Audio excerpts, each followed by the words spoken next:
Well. Things are slowly heating up. I know it is difficult to stay patient, but we're gonna have to be. There's things developing with Raheem Sterling, Declan Rice, the Ligt, Kounde. It's gonna get exciting. All right. Here we go, back again on the other side of the coin.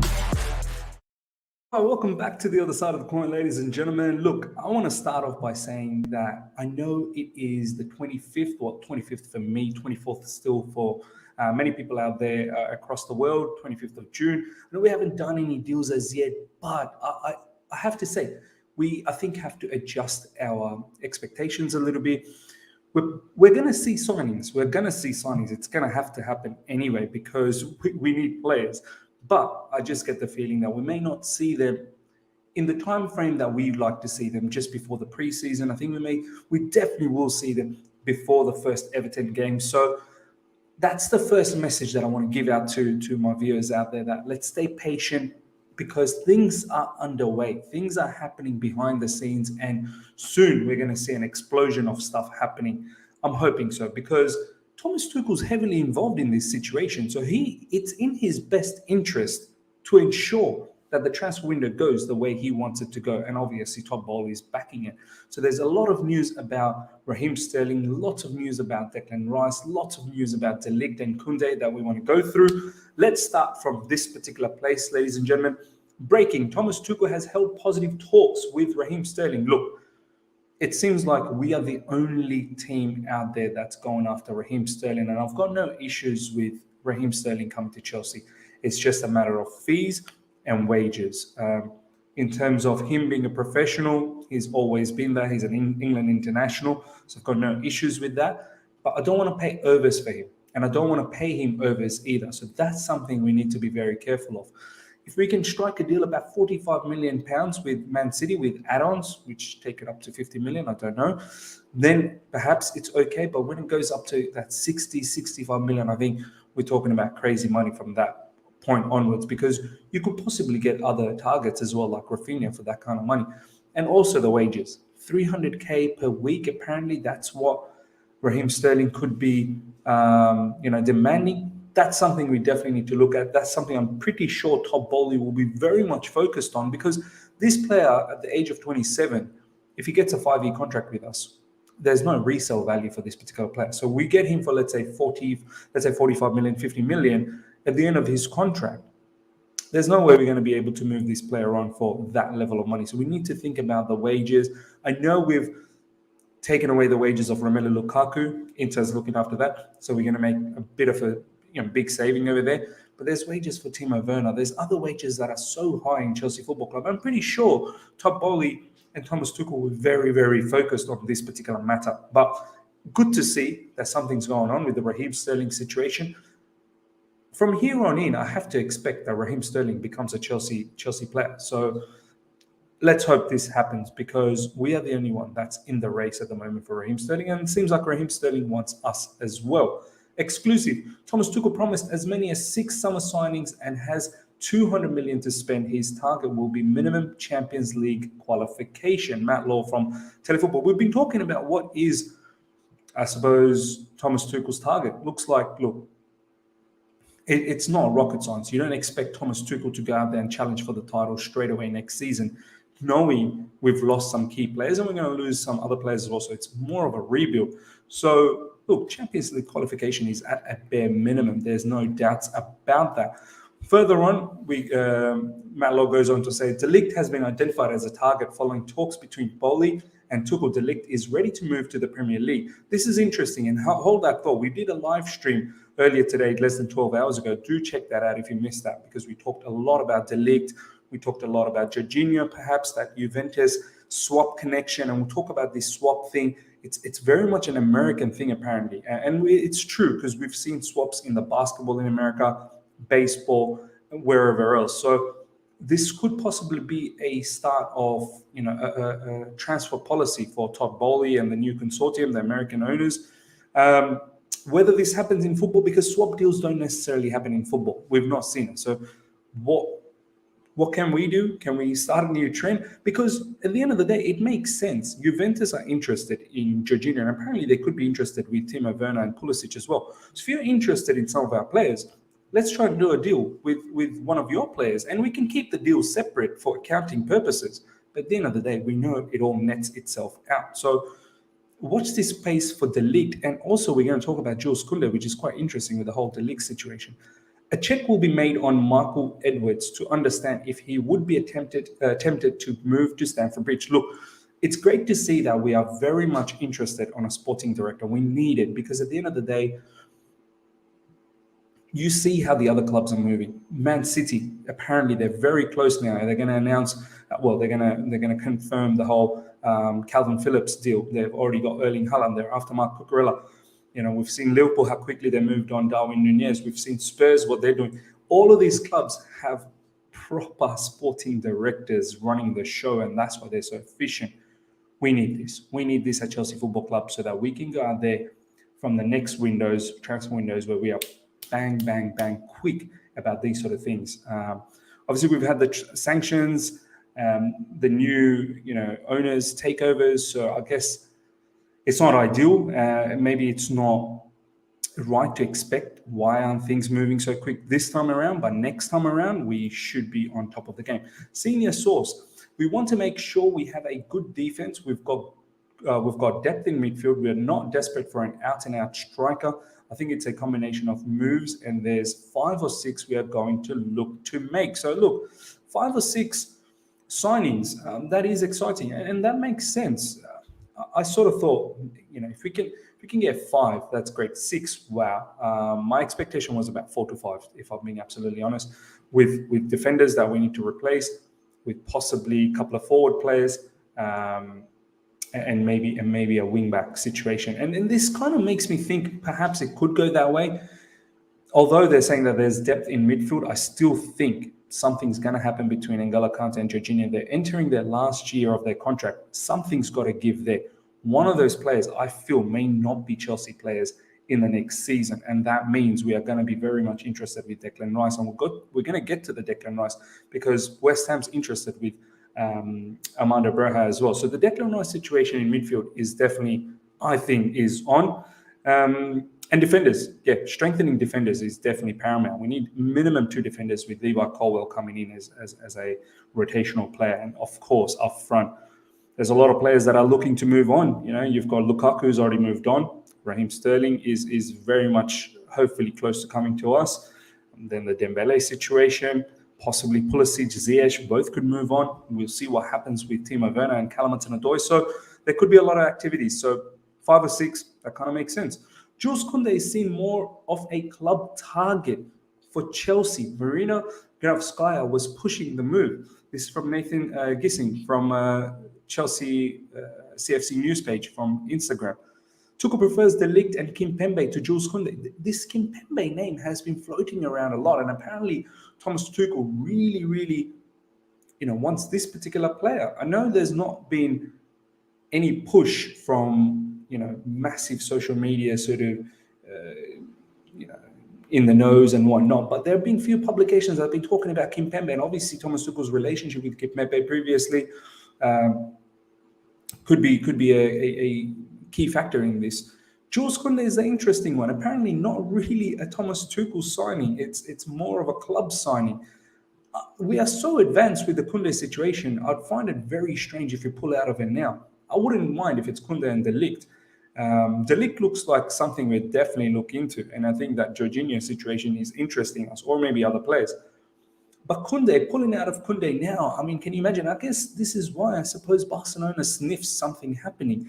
They can sense a bit of blood, I suppose, and this is probably why this hasn't happened. You'd think Kounde deal by now, someone who we've been after for 2 seasons, would have happened. And maybe it's because perhaps Thomas Tuchel's not entirely keen. I don't know. It could be a scenario. So watch this space. Let me know. Some of you guys have actually said this in the comments previously, that you're not really keen on the Kounde situation and you would rather want De Ligt or any other defender. So let me know, how keen are you with Jules Kounde? I want to hear from you guys. What do you like about Jules Kounde? What you don't like about Jules Kounde, let me know, because it is interesting developments happening there.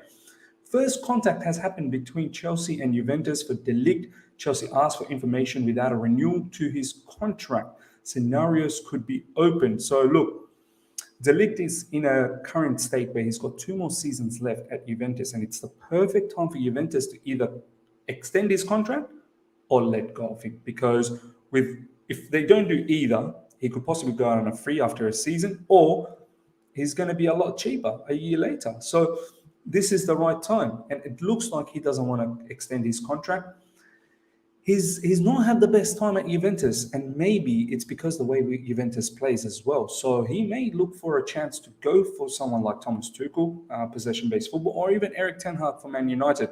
Now, our situation is we've got Champions League football, so we're in the box seat on this one. So this one is really starting to heat up, the De Ligt. So let me know how you feel about De Ligt. I know a lot of you guys really like him, 22 years old. Apparently, we could snap him up for about 70 million euros. That's about 60 million pounds. These days, that's probably what you're going to have to pay on a decent defender. The wages are a bit of a concern. Apparently, he's on very high wages in Juventus, and you're possibly going to have to fine-tune that. But I still think somewhere around 200k per week is probably what he's going to demand at Chelsea Football Club. So we'll see what happens there. I've got no issues with De Ligt. 22 years old, so he could be a long-term sort of player for us, which is exactly what we need. Declan Rice approach from Chelsea turned down. Chelsea contacted David Sullivan and were told immediately he's not for sale. This from Graham Bailey, but it further goes on to say this story develops because of that whole Armando Broja situation, much like Jorginho with the Juventus, because Jorginho wants to go back to Italy, and Juventus wants Jorginho as well. And this is a similar situation where we want Declan Rice wants to move, and Armando Broja, even though he's okay with either or, but West Ham wants Armando Broja and could promise him first team football. And he could possibly make a lot more money over there, maybe 60, 70 grand a week. A move for Declan Rice is on the agenda at Chelsea as part of the fast-moving new era of Todd Boehly. Early indications from sources suggest the Blues could even contact West Ham officials in the coming weeks with fresh approach. This is from Dean Jones Soccer via Give Me Sport. Dean Jones is quite clued with these sort of things when it comes to transfer stuff. West Ham reject Chelsea approach for Declan Rice. Blues may return with a new offer. Mentions adding Broja to the deal. This is from Graham Bailey. So, look, I think something's brewing here. I really think something is brewing here. West Ham won't be able to keep a hold of Declan Rice forever. They're going to have to think from a business standpoint of making some money out of Declan Rice. And this may be the season to do so. Next season, he'll only have 1 more season. Yes, sure, West Ham can trigger another one, but they may not be able to demand the level of money they could possibly demand now.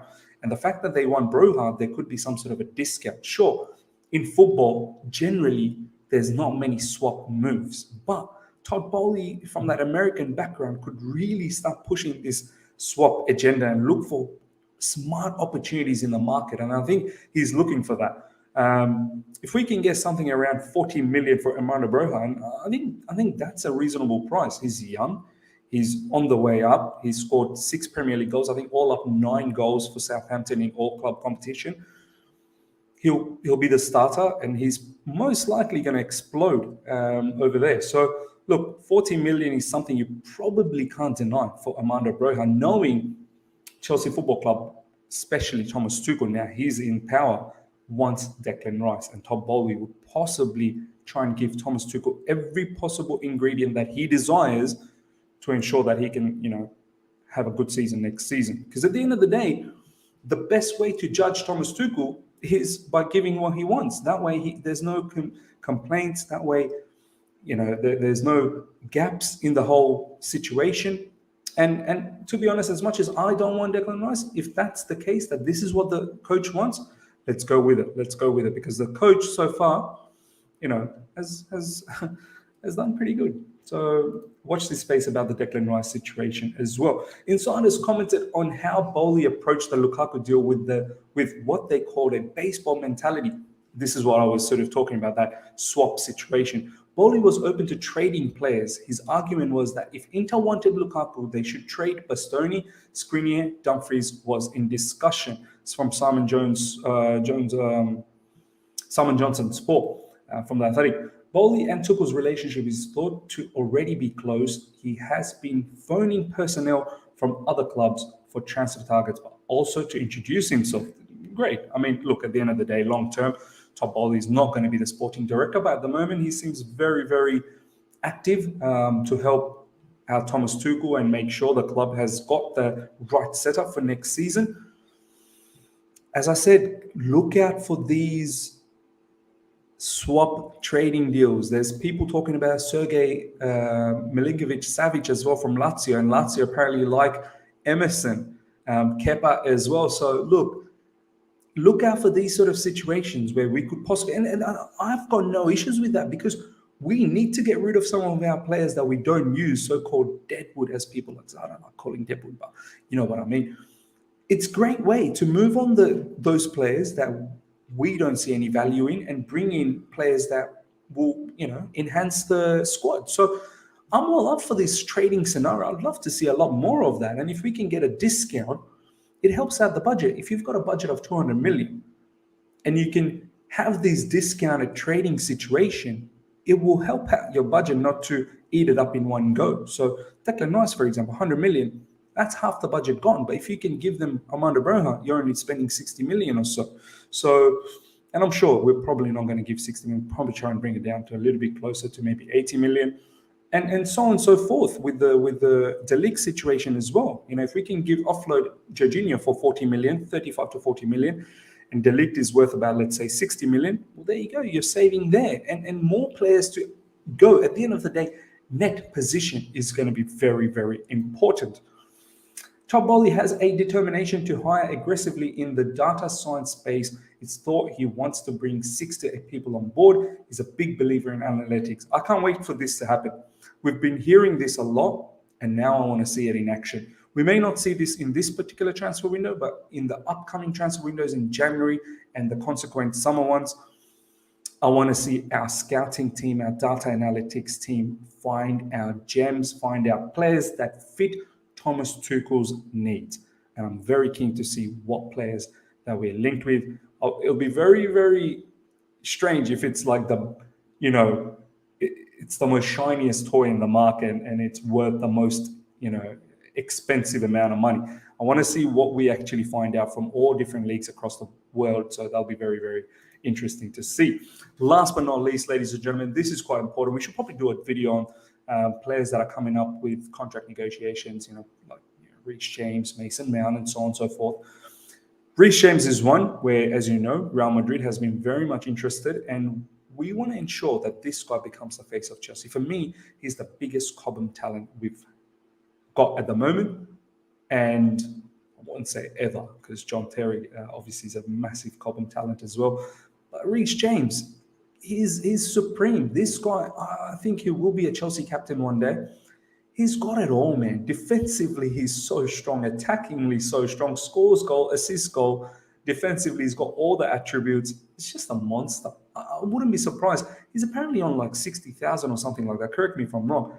I have no issues if this brother goes all the way to 200k. And this is probably something he should demand. But we need to be careful as well that we don't blow the situation off by giving him 250, 270 or whatever. I know some of the players, but this is where we need to ensure that our wage structure is a lot more condensed. We've got a lot more players in a condensed manner, not some people on 300, some people on 50. Make it closer, especially players that are good. Do you know what I mean? Like have like a tier situation. And I think this guy should be obviously tier 1, somewhere around 200k with a 5-year contract, tie him down long term. I think he definitely deserves it. Ladies and gentlemen, that pretty much wraps us up with all the news, transfer news that's been going around. Let me know how you feel about the Ligt situation, Jules Kounde situation, Raheem Sterling, Reece James contract stuff, Declan Rice, Armando Broja, the swap trading situation. I'd love to know how you think about it. Hope you've enjoyed this. Smash the like button if you're here for the first time. Subscribe, hit the bell notification to stay in touch with all my content. 13,000, very close. So make sure you subscribe, guys. Till next time.